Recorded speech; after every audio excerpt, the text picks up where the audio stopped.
Ibu.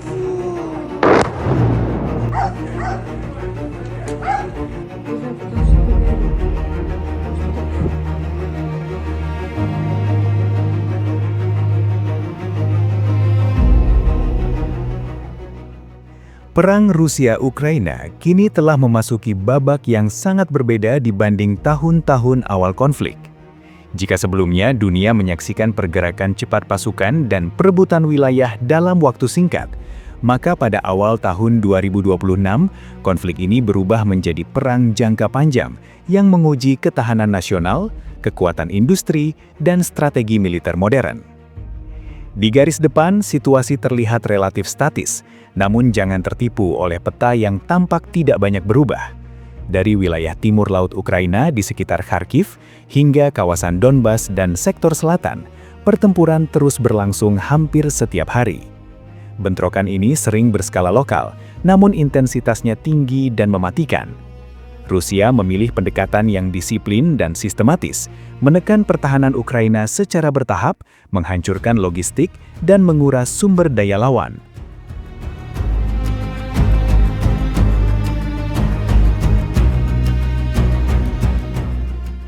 Donbas tetap menjadi pusat pertempuran paling sengit. Di wilayah ini, Rusia mempertahankan dominasi di banyak sektor strategis. Ukraina berupaya keras mempertahankan posisi, namun perang atrisi membuat setiap meter wilayah menjadi sangat mahal. Dalam konteks ini, Rusia menunjukkan keunggulan penting, kemampuan menjalankan operasi militer jangka panjang tanpa kehilangan kendali strategis. Sementara pergerakan darat berjalan lambat, perang udara justru menjadi faktor penentu utama. Dalam beberapa pekan terakhir, Rusia kembali melancarkan serangan besar ke ibu kota Ukraina, Kiev. Serangan ini menggunakan kombinasi drone kamikaze, rudal jelajah jarak jauh, dan rudal balistik yang diluncurkan secara bergelombang dan terkoordinasi.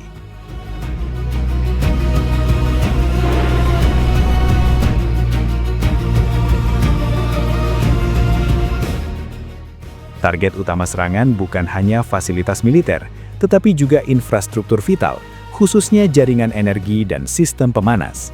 Di tengah musim dingin ekstrim, serangan semacam ini memiliki dampak strategis yang sangat besar.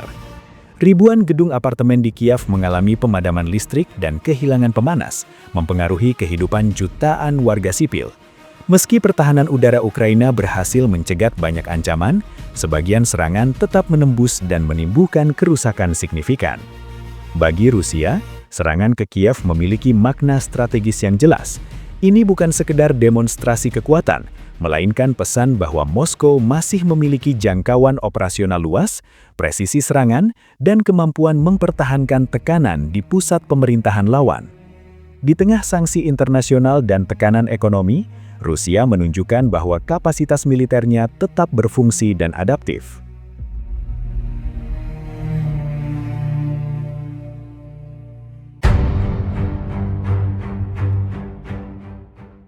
Saat ini, Rusia menguasai sekitar 1/5 wilayah Ukraina, termasuk Crimea serta sebagian besar wilayah Donetsk dan Luhansk, ditambah area strategis di selatan.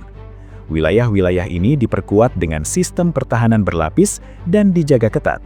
Meskipun perlawanan masih terjadi, Rusia mampu mempertahankan kontrol militer di kawasan yang telah direbut, sesuatu yang menjadi fondasi penting dalam negosiasi apapun di masa depan.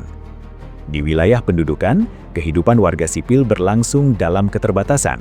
Infrastruktur banyak yang rusak, layanan publik tidak selalu stabil, namun Rusia berupaya menjaga kendali administratif dan keamanan dasar.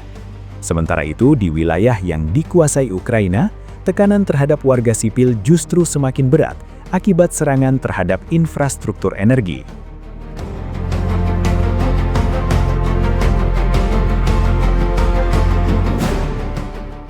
Pemadaman listrik, gangguan pemanas, dan keterbatasan layanan kesehatan membuat kehidupan masyarakat Ukraina semakin sulit. Musim dingin memperparah keadaan, dan perang kini terasa tidak hanya di medan tempur, tetapi juga di ruang tamu, rumah sakit, dan tempat perlindungan bawah tanah.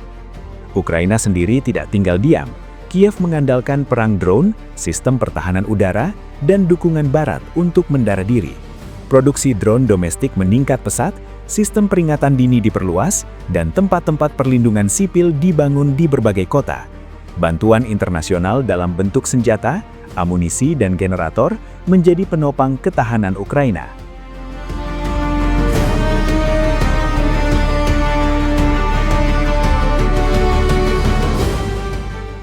Namun tekanan dari Rusia terus menguras sumber daya Ukraina. Serangan udara berulang memaksa Kiev membagi fokus antara mempertahankan garis depan, melindungi kota-kota besar, dan memulihkan infrastruktur yang rusak. Inilah inti strategi Rusia, menekan di banyak lapisan sekaligus sehingga lawan sulit bernafas. Di tingkat global, reaksi dunia masih terbelah. Negara-negara Barat secara terbuka mendukung Ukraina melalui bantuan militer dan sanksi ekonomi terhadap Rusia. NATO dan Uni Eropa meningkatkan kerjasama pertahanan, sementara Amerika Serikat tetap menjadi pemain utama dalam dukungan strategis.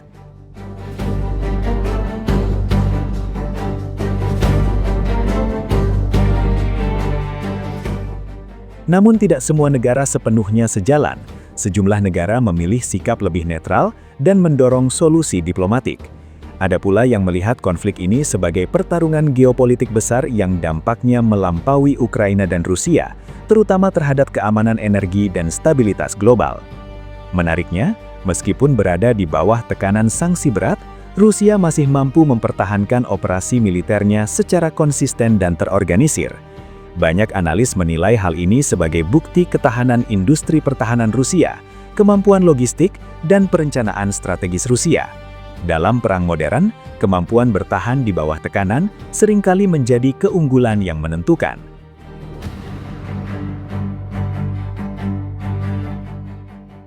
Upaya diplomasi terus berlangsung. Pertemuan dan pembicaraan damai digelar di berbagai forum internasional.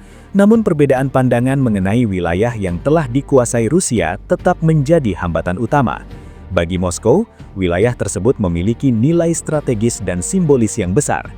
Secara keseluruhan, perang Rusia-Ukraina kini berada dalam fase yang panjang, berat, dan penuh ketidakpastian. Rusia menunjukkan bahwa mereka mampu mengendalikan tempo konflik melalui strategi jangka panjang dan tekanan konsisten. Ukraina bertahan dengan keberanian dan dukungan internasional, namun menghadapi tantangan besar dari sisi energi, ekonomi, dan ketahanan sosial. Konflik ini masih jauh dari kata selesai. Dunia terus mengamati, medan tempur terus bergejolak, dan Rusia kembali menegaskan bahwa dalam perang modern, ketahanan, konsistensi, dan perencanaan jangka panjang seringkali menjadi lebih menentukan daripada kemenangan cepat semata.